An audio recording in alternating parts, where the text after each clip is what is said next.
Welcome to the second episode of Not Just the Water Boys. Today, for the NBA, we will go over our 2018-19 playoff predictions and the Boston Celtics' struggling season and Kyrie's future.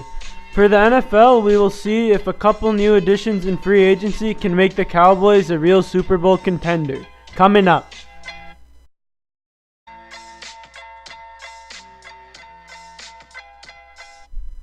So we're just going to dive right in with our NBA playoff predictions, starting with the Eastern Conference. So as you guys can see, here are the standings for the Eastern Conference. As of now, these are the top 8 teams that will make the playoffs. Do you guys think there will be any changes, or do you think it will stay the same? I think there'll be a few changes. At the top right now, Milwaukee and Toronto. I don't think there'll be that many changes. It'll just be the two of them there. The next behind them is the Pacers, but they're 4.5 games behind Toronto right now. So it seems like a stretch for anyone to take the 2 seed. I don't know, maybe Toronto will pass Milwaukee, but it doesn't really matter. In the bottom, I think there'll be a lot more shifts. Right now, the Brooklyn Nets are sitting behind Boston and Philadelphia. I think they can take away Boston. They're a bit behind right now, but we see Boston on that 4-game losing streak. And then I think the Nets can just take it away from them. They're rolling right now. The Nets would be the harder team to beat as of now. Then also I think Dwayne Wade and the Heat, they just lost their last game, but we saw that buzzer beater a couple days ago. They're rolling right now. They're going to be fine. Dwayne Wade will make the playoffs in his last year. So, on that Miami Heat note, they are playing pretty good basketball right now. Yes, they beat Golden State off of the buzzer beater, and then the next team they played was Houston, which is still a really tough Western Conference team, and they only lost by, I think 2 or 3 points. So that shows that, this team can compete with the good teams, and that if they were the playoffs, they probably would get out in the first round, but they would be able to put up a good fight against either Milwaukee and Toronto. But frankly, I don't think they have a chance for the playoffs, because right now you have the Orlando Magic in the 8th seed with their all-star center in Vucevic, and then they also have Aaron Gordon, who's a good paint presence. But I frankly don't think they'll stay there either. Right now, the Charlotte Hornets are on a 3-game losing streak, I'll give you that. But Kemba Walker has been playing some terrific basketball this year, and I really think that he can take away that 8th seed. Yeah, going back to Toronto, I honestly, as a Raptors fan, I really hope that the seeding stays the same way as it is right now. As the way I see it right now, based on how the bracket will be, Toronto has an easier path to the Eastern Conference Finals because they don't have to play the Bucks, Sixers, Celtics, or Philadelphia. So basically, just based off that, as a Raptors fan again, I really hope that it stays this way because it's so much easier for them. And just like Paul said, I really do think that the 6th through 10th seeds are up for grabs. It just depends on whoever wants it more, and I really hope the Heat make it. So going back to the argument about Orlando and Charlotte, I just think the Heat will take it because Orlando Magic, they might keep it. They're a bit ahead, only 1 game actually, not even that much. And they don't really have that many primetime experienced guys. So if they do make the playoffs, I could see a very easy sweep by the Milwaukee Bucks to the Magic. See, if I'm the Magic right now, I would not want to make playoffs. I'd rather take a higher draft pick than just go to the playoffs and get humiliated by the 1 seed. I think that's actually a good point with the Magic, because if you pair Vucevic and Gordon with a good with a good guard from the draft, then you actually have a successful team looking into the future years. Whereas a first round sweep doesn't really accomplish much. With the Miami thing, yes, they have more experience in Dwayne Wade, but that's about it. There are other good players, Justice Winslow and Josh Richardson. They're good, but they're not that consistent. Bam Adebayo, he's good, but he's young, right? Then you have Kelly Olynyk, who's good but no experience, and that's the thing. Charlotte Hornets, they have Kemba Walker and Tony Parker. Tony Parker has the playoff experience, and Kemba Walker is, I think, a better player than Dwayne Wade right now, just because of his age and his current ability. But I'd also like to shift back to the 3, 4, 5 discussion. I think Boston's going to stay at the 5 seed because right now they're just playing some awful basketball. They don't really look like a team. So I think they're just going to stay around that point. I don't really see them dropping any further. Philadelphia, though, I do see them taking the 3 seed because Philadelphia, right now they're playing some really good basketball. They've finally gotten into a rhythm with their new additions of Bogdanovic and Tobias Harris. And Indiana, as we know, they're still playing really good considering they don't have their all-star Oladipo. But I think that will cause them to drop down to the 4 seed. And then with that, the Raptors do have the easiest schedule going out of the All-Star break, which was like a week ago now. So I really think they could take the 1 seed. And then if Philadelphia is the 3 seed, you'd only have to really go through Indiana or Boston, which I think would be easier. So just a quick things to close it out. Orlando, I see it, and you said Miami Heat, the Dwayne Wade was their only real guy. But that's a superstar, right? We've seen what one man can do for a team in LeBron James. I'm not saying Dwayne Wade's the same caliber as him, but he can go out there and ball out, and he can carry this team only 1 game behind. And then Boston, their 4-game losing streak, you mentioned how they're not playing as a team right now. And I think that's a huge thing, like losing your team identity and chemistry, because this little slump they're in right now, they could easily not be able to recover and fall down to maybe a 6 or 7 seed, even though the Nets are 4.5 games behind them. 5.5 games behind them. Yeah, so just once again, about the Miami Heat, it just comes down to whoever wants it more, and if Dwayne Wade really wants to go to the playoffs in his last season. All right, so now I think it's time to move on to the Western Conference. So as you guys can see right now, the top 8 seeds are Golden State, Denver, Oklahoma, Portland, Houston, Utah, San Antonio, and the Clippers. Do you guys see anything changing here, or do you think the Western Conference is set? I honestly think that the top 4 seeds are going to stay the way they are. Maybe the Nuggets will pass Golden State. Golden State's on a 2-game losing streak. Nuggets are on a 1-game. But honestly, I think the top 4 are going to stay relatively the same. Where I really think is there's going to be the shakeup is the 8, 9, 10. So the last seed of the playoffs. Because LA, we all know, they're still playing pretty good basketball. But they did lose. They did trade away their best couple of guys so that they could get something out of the draft. So I don't really see them staying in the playoff picture. I really think Sacramento right now is just playing better basketball than Los Angeles. Yes, they're on a 2-game losing streak, but Los Angeles is just come on, they're playing garbage recently, even though they've had a couple wins, right? Sacramento, they have the young desire to make it. I think they can make the playoffs, but they will get swept by the Golden State Warriors or Denver Nuggets. So the Clippers, they lost a lot of their identity with that trade with Tobias Harris and Boban Marjanovic. And, because as these games progress and you're in the hunt, that little 7th through 10th slot there, games getting more intense and more intense, stakes rise. And with a team full of young guys, not really that experienced, they have a heck of a coach in Doc Rivers. But I think it's really easy to see them slip down, see Sacramento, or as we talked about last week, LeBron and the Lakers, they might have a chance to come back. And then in the 4th and 5th seed, that would be one heck of a series. First round, Portland and Houston. I think Portland could pass OKC right now. They're they have the identical records, and Portland's on a 5-game winning streak. So what would you guys think that would be better for the Rockets, playing against OKC in the first round or playing against Portland? I really don't think that the Rockets will be playing either in the first round. I think they're going to make it up to the 3 seed the way they've been playing and the numbers that James Harden's been putting up the last couple of weeks. 58 last night. Yeah. Just going back to the Lakers again, it all just depends, right? The Lakers haven't been playing their best basketball lately. They won their last game last night, but they're still at 30-31. They're a game under 500. I just don't think, by the way they're playing right now, I don't think that's playoff worthy.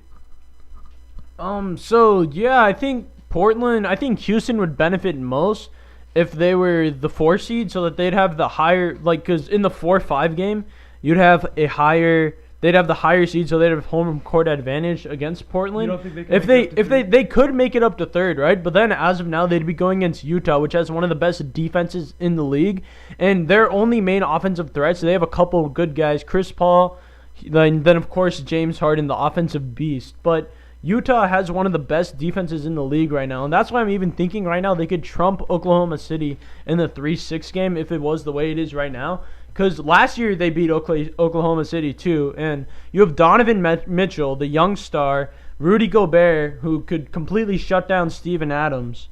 And honestly, I think Utah could do some stuff in the playoffs.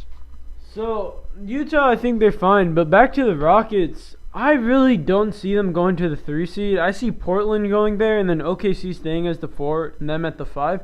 That's just because you look at their current last 10 games, they're 7-3, right? That's good.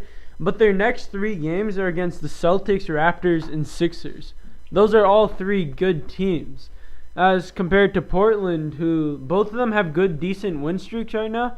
But Portland is going to play easier teams. And I don't know. I just think the Thunder, they'll get out of the slump quickly. Paul George and Russell Westbrook aren't going to lose again, you know.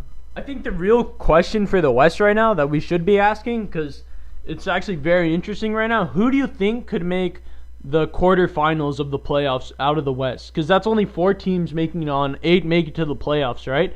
But right now you have at least 6 teams, I say, that you could see going to the conference. Well, like 4 teams that you could see going to the conference final, and at least 6 going to the Western Conference semis. Yeah, to answer your first question, I think Golden State, Denver, Oklahoma, and Houston will be the 4 teams in the quarterfinals. That's just because the other, as it is right now, the top 8 aren't. Wait, can we pause it and just cut back? Yeah. Yeah. Can you just cut it and then cut we'll it? just All right, now you can see the playoff bracket if the playoffs begin today with the top 8 seeds in each conference. So the first series is Golden State Warriors versus the LA Clippers. I honestly think the Warriors are going to sweep the Clippers. I don't think there's any discussion about that. Well, I think the Clippers have a possibility. If Kevin Durant, Steph Curry, Klay Thompson, Boogie Cousins, and Donkey, shout out DJ Michi Meech, miss the entire series, then the Clippers have a 50% chance of winning. At the end of the day, the Clippers is just a bunch of role players intertwined trying to do their best. They lost to Bias and Boogie. The Clippers are the only first seed that's traded away their best 2 guys in the same season. Oh, wait, there were first seed. So, yeah. All right, now moving on to a series with more controversy. Portland versus Houston. Who do you think's winning that? So, I honestly think that Portland, with the home court advantage, the explosive backcourt, and then Nurkic in the front court, I really think that they could beat Houston. I think Houston would do good, but I think it would be in 6 or 7 games that Portland would come out on top. Yeah, I agree with that. I think the consensus is that Portland's going to come out of that series. All right, now moving on to Oklahoma versus Utah. So I truly believe that Utah, I think it'll be OKC in 6. That's just because even though OKC has gone 3-0 so far in the season series against Utah, Utah, they have the defense. They have some firepower in Donovan Mitchell. Joe Ingles can splash some threes here and there. They won't just turn over and die, you know. They have heart. They'll take a win at least a game. So I think OKC are the clear winners, but I think Utah still will give up a fight. So I agree that OKC would win in probably 6 games, and I agree too. I mean, I think that Utah, the 2 games they'd win, they would win some games because of their defensive ability, and of course they have the firepower, Donovan Mitchell. But honestly, OKC would probably come on top in 6 games. All right, personally, I think this is going to be the closest series of the first round of the Western Conference playoffs.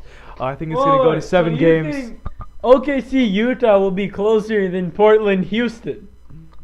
That's what I said. Okay, my bad. All right, I see Oklahoma winning this with the home court advantage in 7 games. All right, now moving on to Denver versus San Antonio. I think Denver's going to win this just because they've been playing better basketball this year. I mean, San Antonio, they have the 2 All-Stars, DeMar DeRozan, LaMarcus Aldridge, even though DeMar wasn't chosen for the All-Star game. And then you have the great coach, Greg Popovich, but Denver's just the better team. They'd win, and I'd say 5 games most likely, but I mean, San Antonio is a good team, good coach. They could bring it to 6, but I'd say it'd probably be 5. Yeah, I agree. I don't think San Antonio will be that good. We've seen DeMar DeRozan struggles in past playoff games. I love the guy. He's a great player. Just in the playoffs, he hasn't been the best. We've seen his constant struggles with the Raptors previously. And I mean, he's not playing LeBron, so. I mean, he's not playing LeBron, but it's the same concept. When they were playing the Heat against Dwayne Wade a couple of years ago, and they had to bring that out to 7 or 6 games. That's not really justifiable. Then Jokic is just a machine, man. That guy is just the big man who can do it all. 2nd most triple doubles in the league. He's balling out. Denver will move on, and I don't know if they can beat OKC in the next round. That'll be a good series, but they're definitely moving past. All right, now for the Eastern Conference, our first series is Milwaukee versus Orlando. I think Milwaukee's going to win this, no question, right? Yeah. Yeah, I'd say Milwaukee would win in 4 to maybe 5 if Nurkic goes off and Aaron Gordon has a great game. But Vucevic, my bad. And Aaron Gordon. The two of them are good. They probably could win one game, but honestly, Milwaukee is the clear favorite to win. All right, now for the most entertaining series of the first round of the Eastern Conference playoffs, Philadelphia versus Boston. Who do you have coming out of that? So I guess these 4-5 matchups are just really going to be insane this year. Philly and Boston, really, I don't think there's really question. I can see why it's going to be hyped and all. I say, you guys are going to disagree with this. I say Philly in 5. The only reason for that is Boston has just lost their identity. We're seeing Kyrie Irving and LeBron's team go through similar phases with loss of team chemistry and identity. And that's mainly because of, and that's really going to harm them. We see Boston on this 4-game losing streak right now, and I mean, that's not hard to come off. Playoffs coming around, and you're looking like this. That's awful. Philadelphia is balling right now, right? They're doing good. They have the 4 All-Stars like Jimmy Butler, Tobias Harris, Joel Embiid, and Ben Simmons. So I think it'll be easy Philly win. I'm gonna agree with you on that. I'm gonna say Philadelphia's coming out of this series. I feel like Boston's gonna defend their court at home, but they're gonna lose in 7. I honestly feel like this is gonna be Kyrie's last couple games as Celtic, and Okay, I agree that it'll be Kyrie's last couple of games. Well, this playoffs will be his last couple of games as a Celtic. But honestly, I see Philadelphia. I see Philadelphia losing to Boston in 5 or 6 games because we know their history. We know Philadelphia's not good against Boston. Even with the four stars, they still lost to Boston. Boston's just their kryptonite. I don't see them winning. So you're saying Philadelphia's history, and I mean, Philly is on the rise recently. We see the Sixers in the 4th seed. The Eagles, I mean, like, come on. Like, that is completely a surprise. They're doing good. Then, I mean, 2010 Great American Food Truck Race, Philly's finest Zambonis made it to the finale. I mean, Philly's on the rise. So I don't think you can just categorize their history like that. But moving on, Toronto, Detroit. I think we all agree that Toronto Raptors will take that easily. No debate needed to be there. Then Indiana, Brooklyn. I personally think Brooklyn can do it, but you guys can close it out here. So I don't think Brooklyn can do it. I think Indiana would do it, but because they're just the better team, and when they have their All-Star Oladipo back, I think they could honestly do some damage in the playoffs. all right. Now for the second round, obviously we had Milwaukee and I guess Philadelphia coming out of the second round or first round. So who do you think will win that series, Milwaukee and Philadelphia? I think that Milwaukee's the clear favorite. They're just a better team than Philadelphia, better defense. Giannis is unstoppable. If he had a 3-point shot, he'd be the best player of all time. So Milwaukee will win, and the thing is, because Philadelphia and Boston, they are probably the most 2 anticlimactic teams in the league right now. So I said Philly will beat Boston. But looking at their rosters, both they should be the 1 and 2 seed compared to Milwaukee and Toronto on paper. But Milwaukee and Toronto just have the better chemistry, better ball movement, just better basketball out of those 2 teams. And then I believe we had Toronto and Indiana or Brooklyn. Either way, Toronto would win. I don't see either the Pacers or Brooklyn winning. If it was the Pacers, maybe it would go to 6. Brooklyn, I see them losing in actually 6 too. They've done pretty good against the Raptors in their season series this year. And then in the West, we had Golden State, and I believe Portland was the consensus. I'd say Portland could do some damage, maybe win 2 games. I really think it would be Golden State in 6 because they have the 5 All-Stars. Portland's a great team, but they're not as good. Then we have Oklahoma City versus Denver. I think that would be the most interesting series of the second round. Of course, OKC's a great team. Denver's a great team. I think Denver lacks the experience that OKC has. I mean, Russell Westbrook has been to a championship before, even though he lost. And that playoff experience is necessary, and I think that OKC would come out in probably 6 or 7 games. Yeah, I agree. So it's going to be Golden State, and then OKC and Denver. I'm going to have to lean towards OKC, even though Denver's been playing amazing. They've had a great season. OKC, they have Russell Westbrook and MVPG. So it's just a different atmosphere. Those 2 together, they're balling out. They'll beat Denver. Denver could push it to 7 games, but at the end of the day, I think from the beginning of that series, everyone would be able to tell that it's going to be an OKC dub. So OKC, Golden State, I'm going towards Golden State just because, it's Golden State. As I mentioned earlier, it's Golden State. And then on the Eastern, we have Toronto and Milwaukee, which will probably be the best matchup in this whole playoffs. Oh, by far. So who would you guys go for that? All right. Given that the Raptors acquired Kawhi in the offseason, I have to go Toronto for this series. As they are right now, the 2 seed, home court advantage will be a huge factor if this goes to 7 series. But however, I do feel like Toronto will pull this off. So I agree that Toronto would pull it off, and I think that's solely because of their championship experience and their 2 new guys, Kawhi. And then you also have Danny Green, who's been to a finals and won. Then you have Marc Gasol, Defensive Player of the Year, who's really good at stopping people in the paint. Well, not current Defensive Player of the Year. He was a while back. Then in the West, I'd like to go back to Golden State, Oklahoma City. Everyone knows Golden State would win, but that series would just be so fun to watch because of the passion, because the Golden State-Oklahoma rivalry, because of the snake, Mr. Kevin Durant.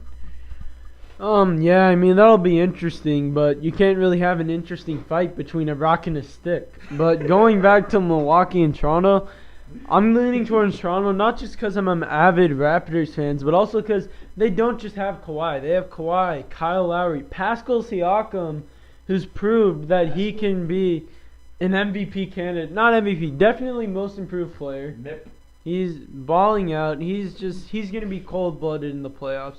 And Raptors Golden State Finals, who do you guys think could take it all? I feel like Toronto will defend their home court, but I do think Golden State's going to pull this off in 6 games. No question. Well, here's the thing. I think the Raptors could do the upset for the sole reason that only one team before in the history of the NBA has won a championship with a defensive rating, or their team's defensive rating is below the top 10 in the league. Golden State right now, they're 15th in the league defensive rating.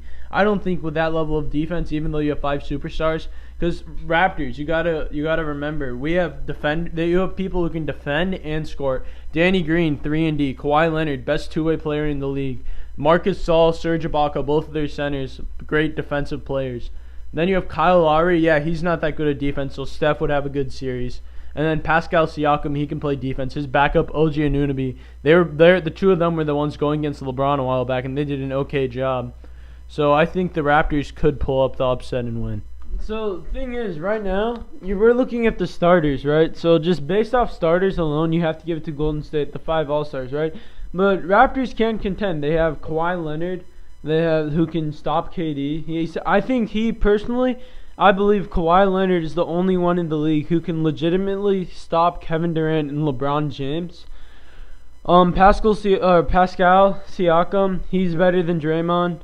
Boogie Cousins is better than Marc Gasol. Steph's better than Kyle Lowry. Then their 2-guard matchup's a good battle. But the Raptors have more depth than the Warriors. Off the bench, you have Danny Green, Danny Green starts, but Jeremy Lin, Fred VanVleet, there's so many, OG Anunoby, so many different threats that just outweigh the Warriors, right? Because at the end of the day, it's a team sport. You have Patrick McCaw also on the Raptors. I think the Raptors can take it through they're having a great year. They have the depth. But now we're going to have to end our NBA discussion for the night and move into our NFL. So another outlook for the Cowboys is the possible addition of Earl Thomas to their roster. This could be great for them. They have a lot of other free agents that they could do. So we're just going to talk quickly about possible rumors or what they really need to bring them to that Super Bowl caliber. Honestly, Dallas' defense was amazing this year, right? All they really needed was a solid safety, right? And Earl Thomas is just the guy for that role. Jeff Heath, he was a great player, right? But I feel like he's a better defensive end than he is safety, and he's a great trade asset. We could easily get a second-round pick for him. Jeff Heath was on the team just to pop the other guy. I mean, the guy was just not good in coverage. He would get smoked in coverage. Byron Jones did not get an interception as a free safety. That's just awful. Thank God he's a cornerback now because Pro Football Focus had him as a top 3 corner in the NFL. He had an 89.6 grade last year. But Jeff Heath, I really want to see him play middle linebacker, or maybe have him as your hybrid linebacker, or do what the Chargers did with Derwin James and play that 4 safety lineup and put 2 safeties at linebackers, because the Cowboys could do that with Xavier Woods and Jeff Heath, and then you put them with the tackling Dutchman and Jalen Smith, and that would be a really spicy combo for the defense next year. All right, so obviously all this talk about adding Jason Witten, potentially Earl Thomas, signals that the Cowboys are trying to make a Super Bowl run next year. So how do you think the Cowboys, as of right now, with Jason Witten and potentially Earl Thomas, how do you think they stack up against other NFC teams? I would say that the Cowboys currently, if they get Earl Thomas, will be a top 4 team in the NFL. I think it would be Patriots, Chiefs, Cowboys, and Rams as the top 4 in the NFL. I think the Saints are going to take a step back. But I think Earl Thomas gives them an Ed Reed type player in the backfield, back end of their defense. And as we saw with the Ravens, Ed Reed is a difference maker. If we get that for the Cowboys, that's all we need. And he's from Dallas, man. The guy is from Texas. He bleeds UT Austin. He literally was auditioning for Jerry Jones the last time we played them, and he got that pick. So just please, just Cowboys, you got to sign him. I agree with you that the Saints are going to take a step back this year after what happened to them in the NFC Championship. I don't think they're going to replicate this year's success. The only real threat I see in the NFC would be the Rams. And Jared Goff entering a year after his potential extension, of course. I really don't think he's going to put up the same numbers he did either. Also, the whole team isn't going to be the same this year. I mean, let's face it, the Rams, this was a dream season. They faced some struggles, and I feel like that's only going to get worse after the Super Bowl loss. I honestly think that it would end up being in the NFC finals would be Rams Cowboys, but I don't see the Cowboys winning. The Cowboys are a run first offense, and the Rams defense, we saw what they can do against a run first team. They completely shut down Ezekiel Elliott, and if that happens again, I do not see the Cowboys winning even with new additions. Yes, you'll have Jason Witten, but he's not going to carry you to a win in the NFC finals. The Rams have a zone run offense, Minraj, which means that they run a lot. And all of their formations are zone read options, which means Todd Gurley, the best running back in football, is on their team. So it's going to be a run-heavy NFC Championship game. And how did the Rams beat the Cowboys? It was because of running.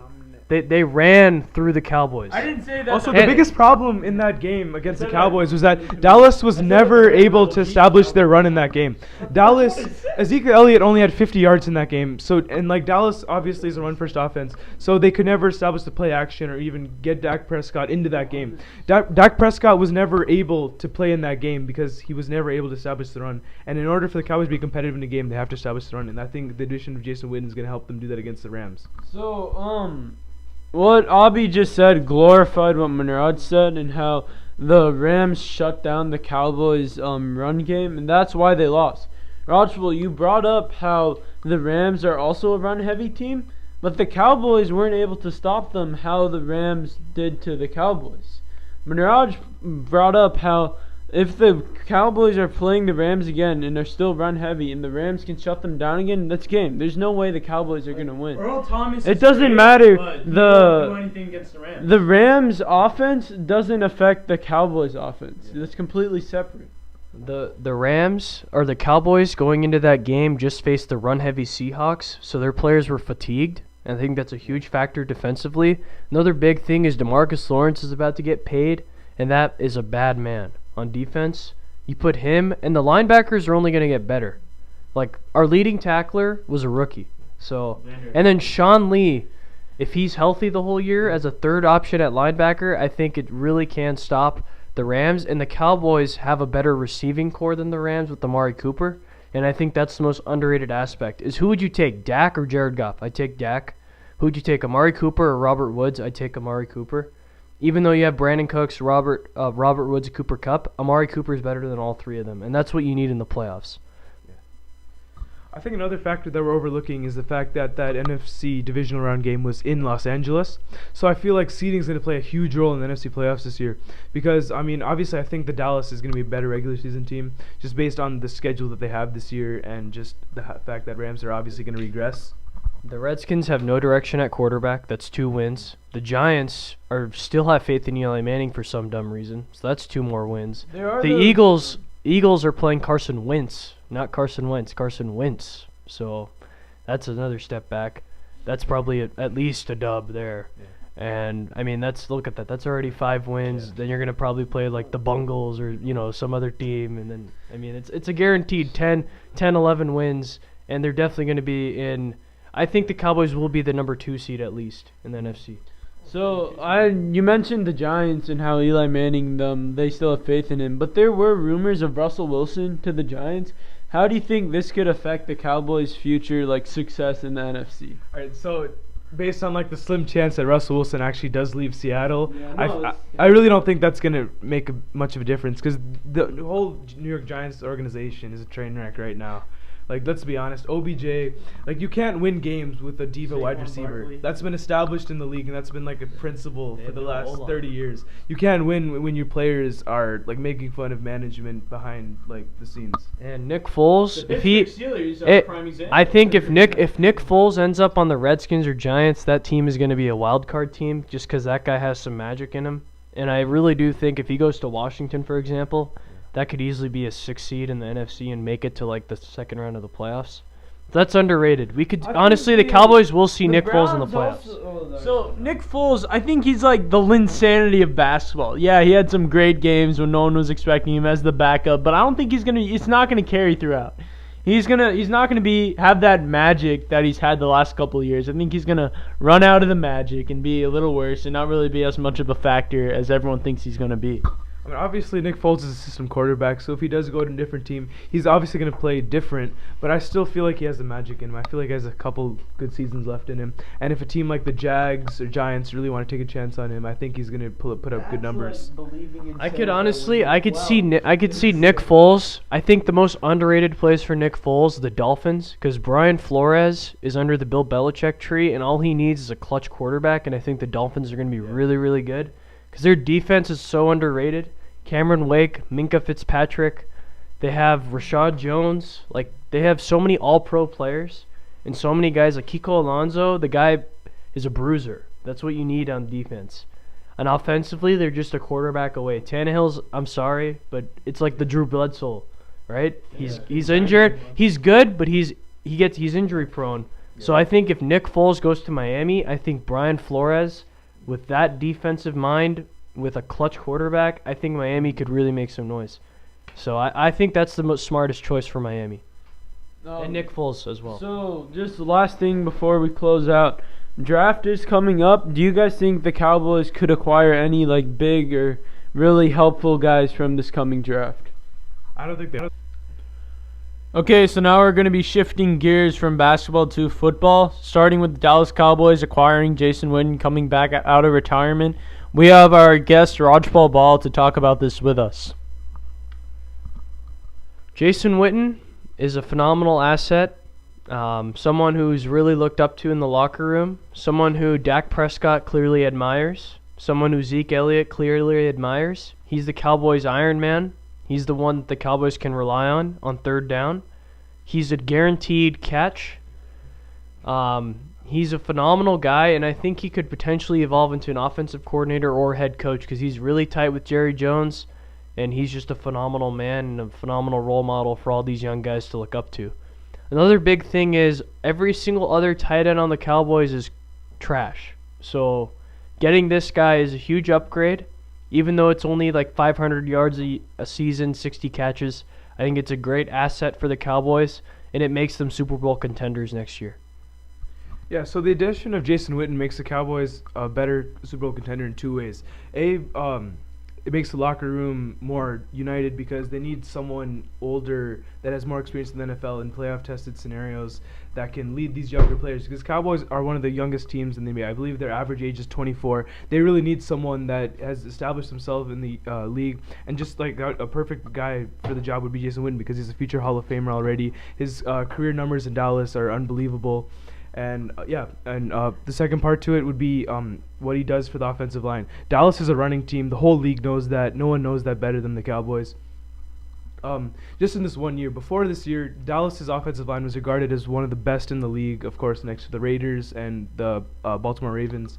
I really do see the effect because with this year we saw a bunch of random tight ends start for the Dallas Cowboys, and really, if I ask you to name one, you really couldn't, right? Well, also Travis Frederick was injured last year, and that's Yeah. a huge addition for the offensive line this coming year.